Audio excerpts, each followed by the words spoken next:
Here's a way to represent dimensions, which would be the easiest to conceive for data scientists, who often deal with multi-dimensional data, arrays and matrices. Imagine 0 dimension, a dot, here represented by a dice. We all know from math any number to a power of 0 equals to 1, always a perfect dot. Now we move to the first dimension, a line. In this dimension we have a size, which is called length. Here is an object of size 2, 3, size 4, 5, 6, or 7. It can change in any direction across the line. Moving to the second dimension, increasing the size from 1 to 2, 3, 4. Now third dimension, increasing the size up to 4.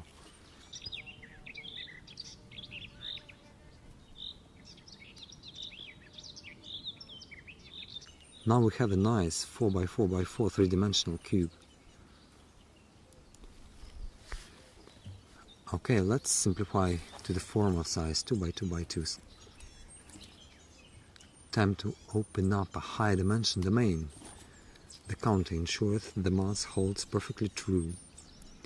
How easy! First dimension of size 2, size 3, 4, 5.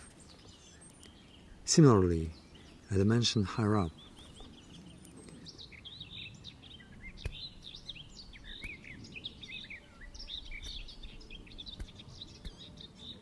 Fixed dimension, stretching out the size of our object.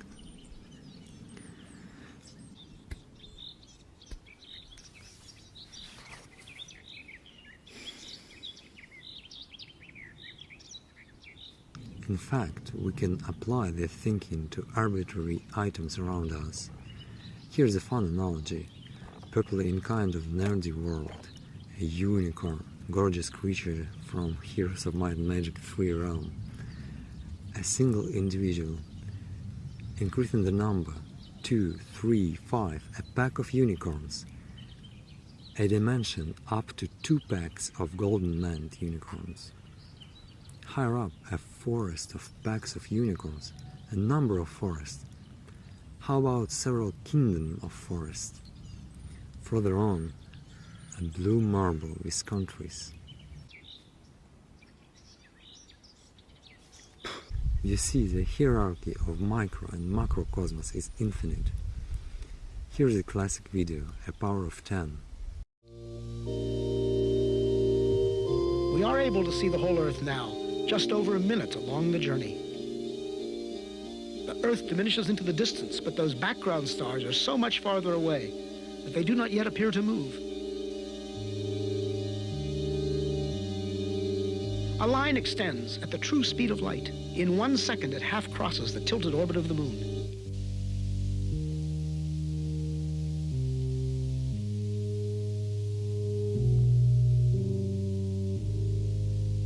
Now we mark a small part of the path in which the Earth moves about the Sun. Now the orbital paths of the neighbor planets, Venus and Mars, then Mercury. Entering our field of view is the glowing center of our solar system, the Sun, followed by the massive outer planets, swinging wide in their big orbits.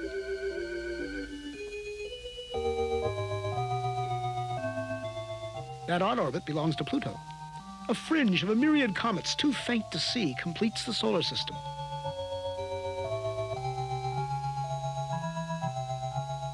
Ten to the 14th. As the solar system shrinks to one bright point in the distance, our sun is plainly now only one among the stars. Looking back from here, we note 4 southern constellations, still much as they appear from the far side of the Earth. This squares 10 to the 16th meters, 1 light year, not yet out to the next star. Our last 10-second step took us 10 light years further. The next will be 100. Our perspective changes so much in each step now that even the background stars will appear to converge. At last, we pass the bright star Arcturus and some stars of the Dipper. Normal but quite unfamiliar stars and clouds of gas surround us. as we traverse the Milky Way galaxy.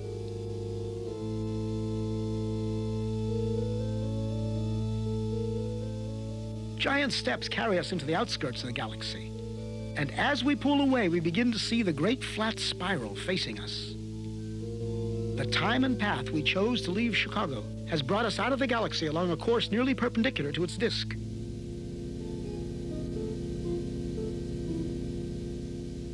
The two little satellite galaxies of our own are the clouds of Magellan, 10 to the 22nd power, 1,000,000 light years. Groups of galaxies bring a new level of structure to the scene. Glowing points are no longer single stars, but whole galaxies of stars seen as one. We pass the big Virgo cluster of galaxies among many others, 100 million light years out. As we approach the limit of our vision, we pause to start back home. This lonely scene, the galaxies like dust, is what most of space looks like. This emptiness is normal. The richness of our own neighborhood is the exception. Here is such principle referred to by Buddha 2.5k years ago, a verse from the Diamond Sutra with his well-known analogy. If there were as many Ganges rivers as the grains of sand in Ganges, wouldn't the amount of sand contained in all those Ganges rivers be great? A question of innumerable conceived world system, ever increasing hierarchies, precision and knowledge as time goes forward. And Buddha actually gives answers to such questions. By the way, this is Kuan Yin depicted by Zhen Hao. Incredibly beautiful art. What about real high dimensions? How can we imagine it? Carl Sagan, in his video on the fourth dimension, gives a perfect context. We know, us flatlanders, about left-right, and we know about forward-back, but we have never heard of up-down. Let us imagine that into flatland, hovering above it, comes a strange three-dimensional creature which, oddly enough, looks like an apple. And the three-dimensional creature sees an attractive, congenial-looking square, watches it enter its house, and decides in a gesture of interdimensional amity to say hello. Hello, says the three-dimensional creature. How are you? I am a visitor from the third dimension. Well, the poor square looks around his closed house, sees no one there, and what's more, has witnessed a greeting coming from his insides, a voice from within. He surely is getting a little worried about his sanity.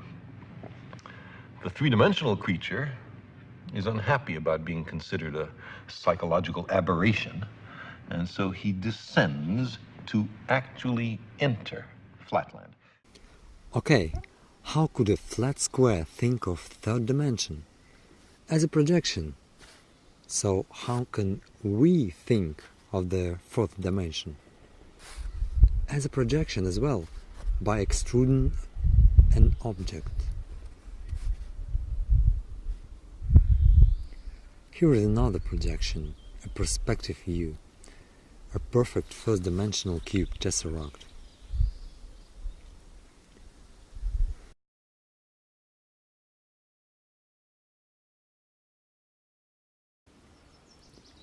Here is Albert Huang. In his video displays how we are allowed to play with tesseract projection. I recently played with a virtual reality app that gave me new insight into higher order dimensional thinking. And by that I literally mean this application was designed to help three-dimensional beings like ourselves think of and engage with a four-dimensional object. Okay, cube extruded to the fourth dimension. All vertices are connected. And we can rotate imaginary tesseract in his dimension. A cube, a valid perspective shadow. It is a very accurate model.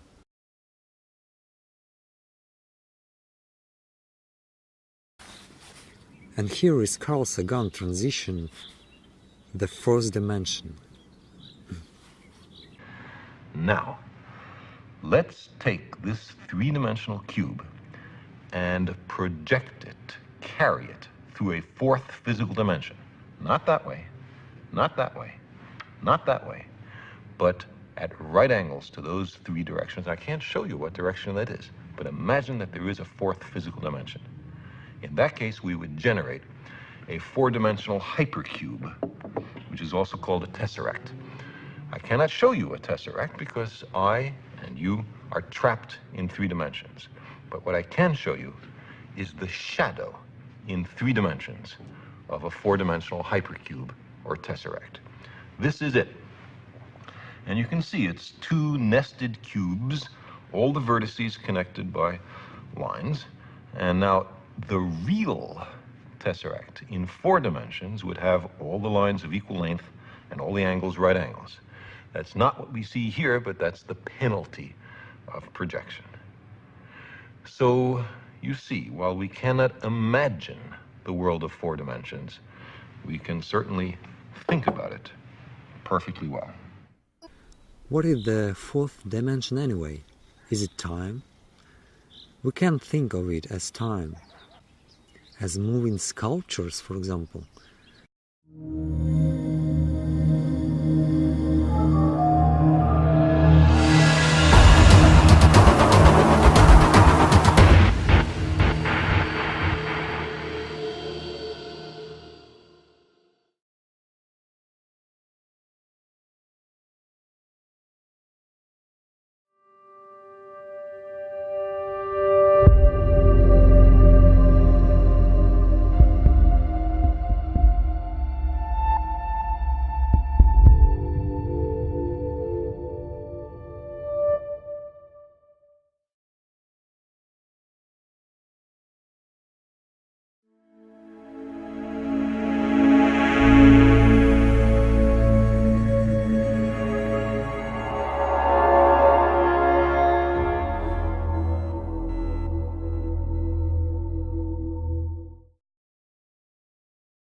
Or time presented as spatial dimension. Here is Miega Cure game, which allows to play and understand some aspects of such dimension. The world isn't changing, it's just being seen from different directions. So when he's further along the third dimension, down in the desert world, he can't see the wall, but he can see the rubble. And from the sideways perspective, he can move across worlds back into the grass world. But back to thicker problems. What if the world actually had four dimensions, but we could only see three? In other words, what if we were living on a 3D plane inside a 4D world? So you press a button to turn sideways. And now, when you're moving this way, it doesn't mean the same thing it used to mean. It actually means moving along the fourth dimension. So you take a few steps, and you press the button again to face the original way. But now you're in a parallel world that's further along the fourth dimension. So the wall is not in front of you anymore, but off to the side, and you can walk right past it. And you can notice that some rubble must have fallen off the wall in the fourth dimension. You turn sideways, and take a few steps to get back to the world you came from, and turn back. And this is how you walk through walls, using the fourth dimension. Yes, of course, the world looks discreet for this samurai. Maybe he's just making steps of 10 years each. By the way, would it be so easy for him to go through the Great China Wall then?